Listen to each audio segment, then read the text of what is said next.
Exodus, God was extremely mad because the Israelites were worshiping a golden cow. And that is exactly what church followers are doing today, because there is no man in the sky. Now, God himself says he is your consciousness. But for some apparent reason, churches are blindfolding their followers and telling them that God is a man in the sky and Jesus is God, or Jesus is the Son of God, and a bunch of bullcrap they're teaching these people. Now, Moses asked God, what is your name? God said, I am that I am. And when you go back and talk to the Israelites, tell them that I am has sent you. He didn't say God sent you, he said I am. I am is your consciousness.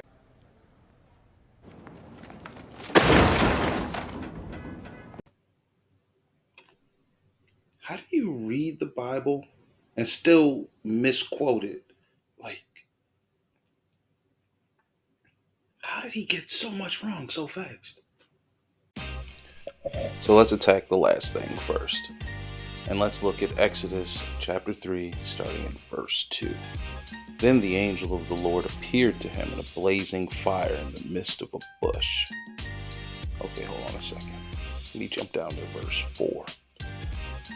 When the Lord saw that he had turned aside to look, God called to him from the midst of the bush. It's almost as if the angel of the Lord is God. But no, that can't be right. Let's look at verse 14. And God said to Moses, I am who I am. He said, this is what you shall say to the sons of Israel. I am has sent you.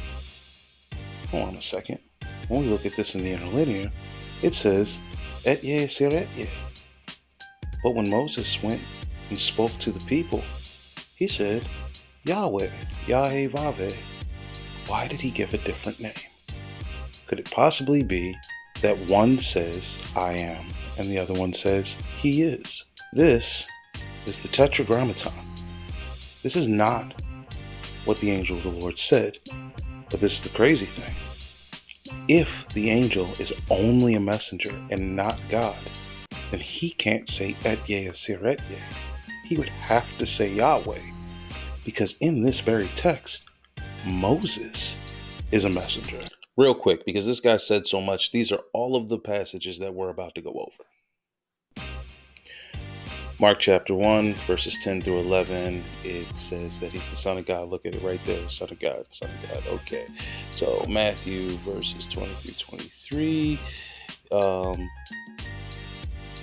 it says Son of God, Son of God, there it again, it says Son of God, and he's going to be the God with us. Okay, so it calls him God. Okay, all right, Luke chapter 1, verses 31 through 35. And again, Son of God. Son of God. They called him Son of God again. Child called the Son of God. Okay. All right. That's just getting kind of a bit. John chapter 1, verses 1 through 3. They call God. God. They call him God. God again. Acts chapter 1, verses 9 through 11. Oh, look. He went to heaven? He ascended. This is the ascension. So this guy's saying he doesn't understand why the church is teaching that Jesus is God, the Son of God, and why he ascended. I didn't have to leave the first chapters of any of the Gospels or the Acts to see why that's being taught in church. So either this guy has not read the first chapter of any of these books. Nope, this guy just hasn't read the first chapter of any of these books. Now, what else is the church just doing? Well, in 1945 and 1970, a lot of scriptures were found. The Lost Gospel of Thomas is one of them. The Gospel of Mary, that's another one. But for some apparent reason, the churches are denying these books because it goes against every BS they're teaching people. Why? Because they want to control people. They don't want to teach people. They've been telling them for thousands of years that Christ is coming back to save them.